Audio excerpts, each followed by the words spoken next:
লাও লাও যাবে লাও ওই না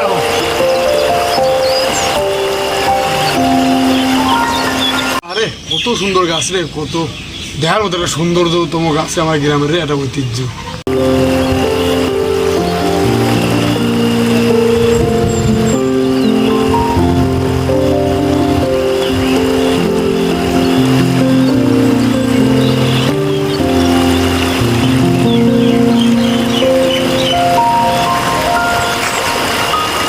দাদা কই যাচ্ছেন, ভালো আছেন না?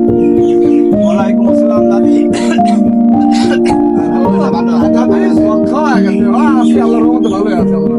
বয়স হয়ে গেছে, চক্ষা টক্ষা কি করবো? তুমি মুরুগার তুমি দাঁড়া থাকতে পারবেন না, একটু পর মাঝে মাঝে পড়বেন না, ল বসে গল্প করি, এখন গল্প শুনে গেছে নিজের শুনি বসো। উঠলে তো উপরে পরে মনে মাজা নাই না, মানে বুড়ো বয়সে সকালে টানলে না। আরে গাছে মনে করেন আমি 40 বছর ধরে আগে লাভ পারিছি, এখন হয়তো বয়স হয়ে গেছে, এখন তুই মাথা ভাঙা ডলে দেখা যায়, তখন মাথা নরম হয় না। এই গাছে আমি হুড়ার ধরে লাভ পাইতে বুঝছি দাদা, তোমার মানুষ সবচেয়ে তাই গাছের ইতিহাস খাও।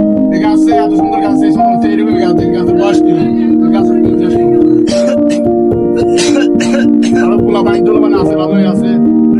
আমার তুমি সব শুনবি দেখো। এই গাছের ইতিহাস শুনলি কম কি কম। একদিন মনে করেন আমি আমার দাদার সাথে এই বাজারে আসলাম, আসার পরে তখন তোর মতোই তুই তো বয়স হয়েছে, তোর তো ভালো ছোট। নানা বললাম যে নানা এই গাছের বয়স কিরকম?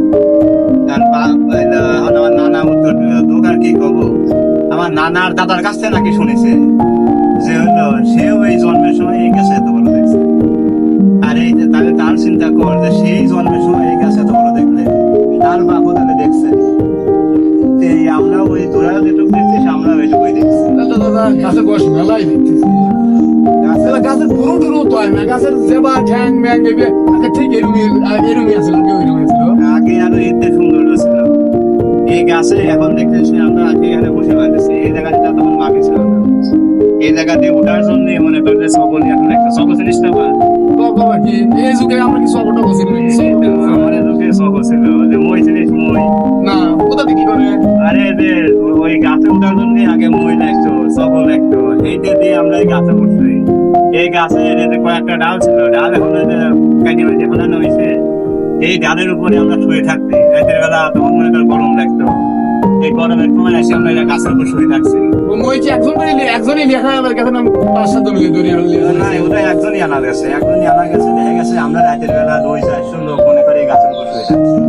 কি কব, সন্ধ্যের সময় এই গাছে কি হয়েছে জানিস? যখন হলো মিলিটারি ঢুক ফেলেছিল, তখন মনে কর যে এই মিলিটারি ঢুকতেছিল, এই গাছের মনে কর যে উপরে যারা ছিল তারা খুঁজে পাইছিল এই গাছের স্যাও তো আবার বুঝে আবার কি একটা গাছের ডাল যে এই ডাল গুলো কি করতে আমরা স্যাও, তো একটা গাছের স্যাওয়ের উপরে 2-3 জন করে শুয়ে থাকতো। মনে কর যে কেউ ই করতো না, টেরি পাইতো না যে গাছের উপরে কেউ শুইয়া। দাদা তোরা গাছের উপরে 3-400 লোক থাকছে, তাহলে ওই মিলিটারি ধর নিজ দিকে আছে, তোরা যদি মুতি যাও তাহলে মিলিটারি মনে করছে বৃষ্টি হচ্ছে, এত লোক আসিলে বৃষ্টি মনে করার কথা করে এত লোক থাকতে পেরে তো তখন তো আর ইয়ে হয় নাই। আমরা তো আর তখন তো আমার চিন্তা হলো আমরা যুদ্ধ করবো, তারে মারিয়ে ফেলাবো, মুদি দিলি ফেলতো, তখন তারা টেরি পাওয়া যায়। তাহলে ঠিক আছে, আমাদের এই বয়স তো ইয়াং বয়স আমরা জারি বুদ্ধি না, জারি বুদ্ধির কথা আমি করলাম, আমরা ওই দিয়েই করলে মুতি দিলে ঢালা করে খাওয়া করি। তোমার তো এই বুদ্ধি আছে, তোমার তোমরা আমাদের মতো বয়স হবে তখন বুঝবে না যে হলো কিভাবে কি করা লাগে বলা লাগে। তুই কি জানিস এই বট গাছের মায়ায় কত দেখছি ভালো ভালো চাকরি ছাড়িয়ে দিয়ে চলে আইছে। এই কথা এই যুগে চাকরি পাওয়া যায় না, বান্ধি ছেলেও খাই করে বেলালে চাকরি দিতে দৌড় করতে পারছি। তুই কেউ চাকরি পাই বট গাছের মায় চাকরি ছাড়ি দিচ্ছি, বিশেষ করে তুই চাও মারছিস ওকে এই কথা আর একদিন কব না, কিরা কিরা চাকরি ছাড়িয়ে দিয়েছে। আজকে সময় নাই, চা খাবে যাবো, আমার কামে যাওয়া লাগবে। যাও আর একদিন ওখানে যাও।